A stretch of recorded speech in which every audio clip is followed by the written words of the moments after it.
Hey kids, up next on the FMV archive, The Dark Side of the Moon, a May 2021 released thriller. It is more of a movie as a choose-your-own-adventure game. This was made by Tayana Studios, who has one other game. That game is a point-and-click adventure called Calm Waters by Darren Hall, who writes, directs, and stars in this movie, I would say.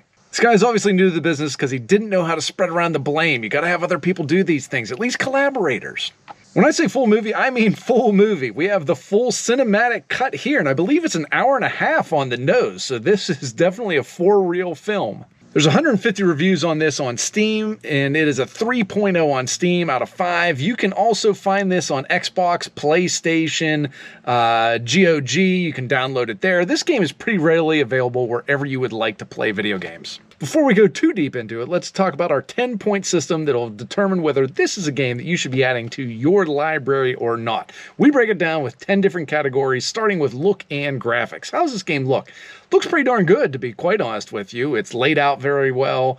The interface is very nice. The choosing of your choose-your-own-adventure choices is laid out nicely, easy to read. There's some CGI that isn't all that great, but it isn't all that bad either. Overall, for the most part, this looks pretty polished. We're going to give it a 7 overall for look and graphics. Number 2, the gameplay. Ugh, there is no gameplay to this one. I mean, to say it's point and click and to say there are puzzles, I mean, I guess they kind of exist, but really you're just picking different responses to either questions or things that you'd like to react to. The game is ridiculously linear. You have to do things, and it is so linear that if you don't do these specific things, you're just stuck. And there's no, hey, maybe I should check the living room and pick up the phone. No, you just have to know that, okay? You have to walk into every place that you can walk into and see if there's that little thing there in the corner, right like that you can click onto that makes an interaction that gets you further. There is no quick time events in this. It is very much just a linear path that you follow through, and a very boring one at that. I wish the finding of these clues would progress the story, but for the most part, it doesn't. It's just incredibly boring. We're going to give you a 1 for the gameplay, and I think that's being generous. Up next, number 3, the story. How's the story of this one? What is it about? Well, you wake up and 2 of your kids are missing. And what's even more strange is a couple of years ago, your wife went missing as well. What the hell happened to her? Sure, we've seen it before, but have we seen it before with you solving a puzzle to get to the moon with a Cracker Jack puzzle decoder? Cracker Jack, there's a reference for the kids. I think not! What's even more frustrating to me is there's an opening sequence where there's 2 gods talking to each other. It doesn't come back at any point in the film. It is just 4 minutes of fluff that you're just watching this, and what the hell? It doesn't matter at all. It doesn't come back. There's no, at the ending, it doesn't say, yeah, Sarah, I remember talking to you about this at the beginning. No, there isn't any of that. The story is just a mishmash of things that really don't connect very well. You meet an incredibly cliched UFO person in Alex.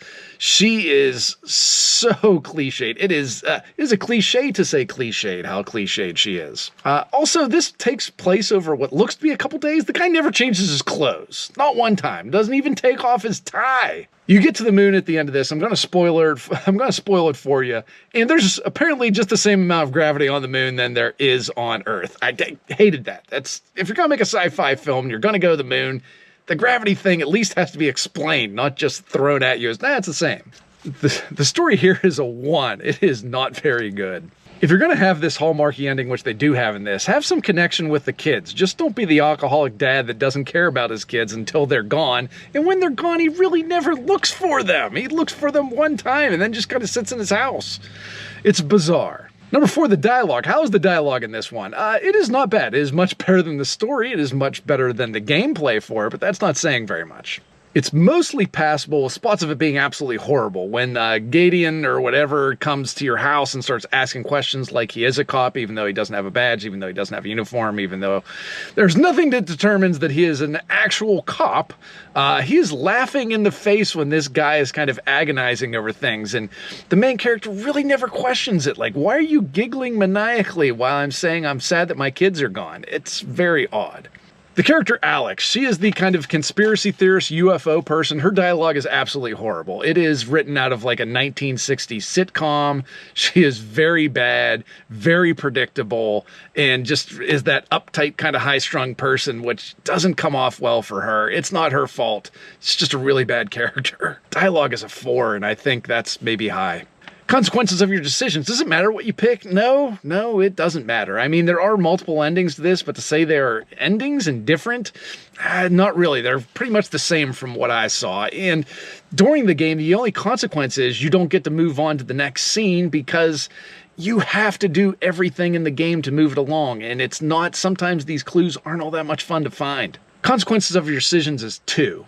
Darren Hall, the writer-director, not too bad in this. Actually comes across as the, kind of dumbfounded dad pretty well in this one.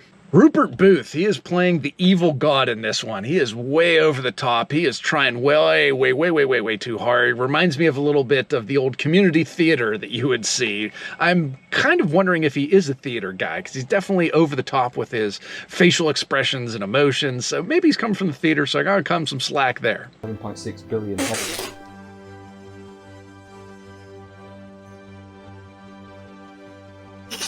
Sorry.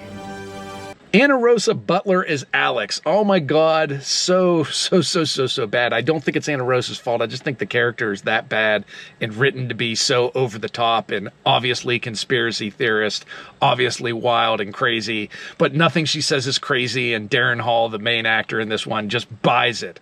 Anything she says, this crazy woman that you just found in the woods, yeah, UFOs took my kids. I'll buy that, and I'll actually stop looking for my kids. I'm just going to go with what you're saying, even though you're obviously insane. Her neurotic behavior the entire movie gets very annoying. The acting in this one, 3 overall out of 10. Number 7, direction and cinematography. This one's actually done pretty well. The lighting is pretty good throughout it. The camera jumps around, in between conversations. The actors should be better. It seems that these actors are good in other roles and they get out of their work, so they must be having some sort of talent level to them, but the director does not get any of it out, unfortunately. The outside sound in this is also very bad. It just drops out. You can tell it was either windy or there was too much, crackling of the leaves and they wanted to eliminate it. So instead of adding it in post, they just totally eliminated the sound and it comes off really poorly. Overall direction, cinematography, 4 out of 10. Number 8, the music. It's fine. It's not good. It's not bad. It's kind of in the background. We'll give you a 4, but, it definitely not noticeable.